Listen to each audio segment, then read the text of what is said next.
Slenderman, the shadow in the woods. Lucy had always loved her grandmother's cabin deep in the woods. It was a place of serenity, far away from the chaos of the city. But this summer felt different. The woods seemed darker, more foreboding.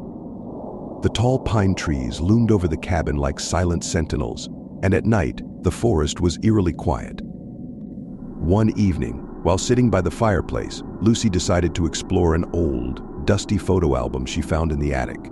As she flipped through the pages, a shiver ran down her spine. There were pictures of her grandmother with a group of friends in the forest, but in the background of every photo, just barely visible, was a tall, thin figure. It had unnaturally long arms, a featureless face, and it was always watching. Lucy closed the album, feeling uneasy. She decided to go to bed early, but sleep didn't come easily. In the dead of night, she awoke to a soft, whispering sound coming from outside. She slowly got up, her heart pounding, and peeked through the curtains. The moonlight barely pierced through the thick canopy, but she could see a silhouette standing among the trees. The figure was impossibly tall, its arms hanging down past its knees, fingers almost touching the ground. It stood motionless, facing the cabin. Lucy's breath caught in her throat. It was the same figure from the photographs.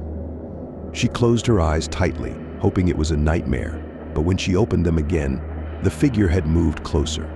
Panicked, Lucy ran to lock the door and windows, her hands trembling. She grabbed her phone and called her grandmother, who was staying in the city. "Grandma, there's someone outside," she whispered, her voice shaking. There was a long pause before her grandmother spoke, her voice strained with fear. "Lucy, listen to me carefully. You need to leave the cabin right now. Get in your car and drive away. Don't look back. Whatever you do, do not look back." The urgency in her grandmother's voice sent chills down her spine. Lucy grabbed her car keys and, without bothering to pack, ran out the back door. The cold night air stung her skin as she sprinted towards her car. She could feel the figure watching her, but she didn't dare turn around. As she fumbled with the keys, she heard a low, inhuman growl, like a distant rumble of thunder. Finally, she got the door open, jumped inside, and started the engine. Her hands were shaking so violently she could barely grip the steering wheel. She floored the gas pedal, tearing down the narrow, winding road away from the cabin. The headlights cut through the darkness, but the tall, slender figure seemed to keep pace with her car, always just at the edge of the woods, moving impossibly fast. Tears streamed down her face as she remembered her grandmother's warning, "Do not look back," but the urge was too strong, the fear too overwhelming. "Just a quick glance in the rearview mirror," she told herself.